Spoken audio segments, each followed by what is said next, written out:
insultes et railleries que nous avons reçues, Dieu seul sait également les moqueries dont nous avons fait l'objet. Qui encore?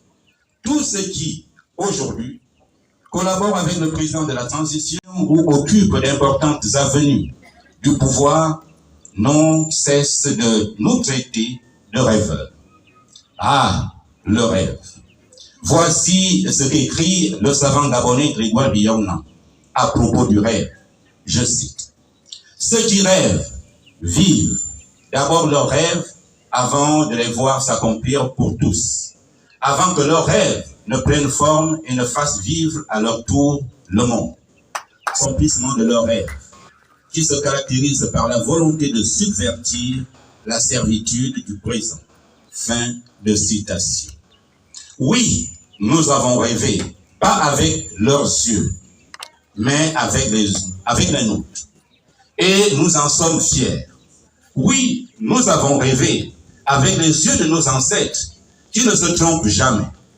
Oui, nous avons rêvé avec les yeux de Manfred Mendamdo, d'Oyel, de Papa Boussougou du village Mokab, dans l'Angouni, de Victor Mendam de Messé, dans le Gouévindo, de Gilles Mbabekal de Libreville.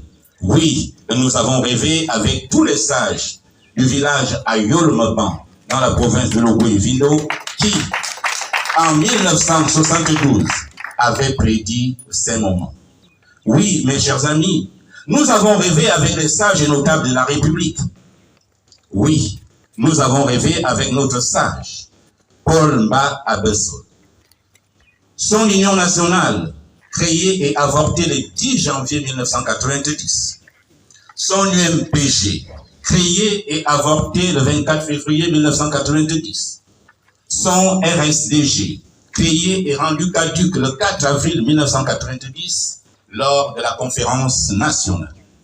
Oui, nous avons également rêvé avec Paul Babesol dans la logogenèse, la démocratie conviviale, les Kamas et la tétravalence.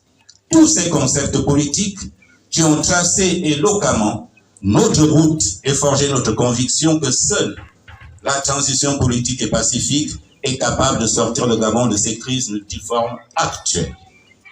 Nous avons encore les yeux ouverts et continuons de penser que le travail se poursuit inlassablement pour affirmer le programme en gestation. Oui, chers amis rassembleurs et distingués invités, nous avons bien rêvé pour le bonheur de tous, car notre formation politique n'est pas égoïste, ni avare, mais très avant-gardiste et productif. Elle met régulièrement sur la place publique tout ce dont elle estime profitable pour le pays. Transformer notre rêve utopique en une réelle réalité.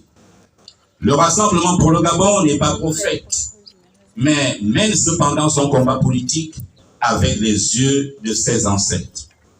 Et ce sont ces mêmes ancêtres qui disent, je cite, « C'est celui qui a... » Nous vivons et respirons actuellement l'ère de la transition politique. Pour le RPG, la DTT-PG et la PG41, nous ne l'avons pas préconisé sous ces auspices actuels, où des compatriotes continuent de tricher pour causer davantage du tort à la construction de notre commune fraternité, où l'on cherche encore à forcer notre marche contre le sens de l'histoire, ou encore, non seulement 5 mois, encore seulement 5 mois, le phénix renaît petitement de ses cendres pour peut-être devenir plus impitoyable que durant les 56 ans du chaos que nous avons connu et vécu dans notre pays.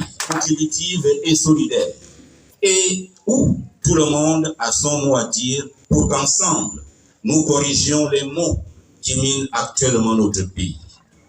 À 5 mois seulement de transition, et lorsque le temps n'est pas encore au bilan, nous identifions déjà trop de sorties de piste, trop de précipitation, trop d'improvisation, trop d'opacité, comme l'a constaté également la PG41 lors de sa communication du 1er février 2024. Et comme le dit un proverbe de chez nous, je cite, « Toute construction tient par la qualité et la solidité de ses fondations. » Fin de citation. Autant dire que nous continuons de sous-estimer le consensus pour privilégier davantage l'égoïsme et le copinage. Ce n'est pas la transition à laquelle nous rêvons pour sauver notre Gabon. Ce n'est pas le professeur Luc Boltanski que nous convoquons pour reproduire les mêmes schémas inféconds et porteurs de misère. À notre avis, nous voulons d'une transition qui refonde complètement l'État à partir de ses aspects fondamentaux. La refondation de l'État dont il est question ici, cher à mon grand frère, maître Louis Gaston Maïla, passe par un changement radical de paradigmes comportementaux et éthiques, tout en intégrant ces grands enjeux nationaux. Pour cela, nous devons nous concentrer prioritairement sur les dossiers temporels suivants. Premier dossier, les réformes constitutionnelles, institutionnelles et politiques et leurs sous-thèmes subséquents. Deuxième dossier, les réformes électorales, le redécoupage des circonscriptions politiques, la rédaction du nouveau code électoral, le recensement général de la population et leurs sous-thèmes subséquents.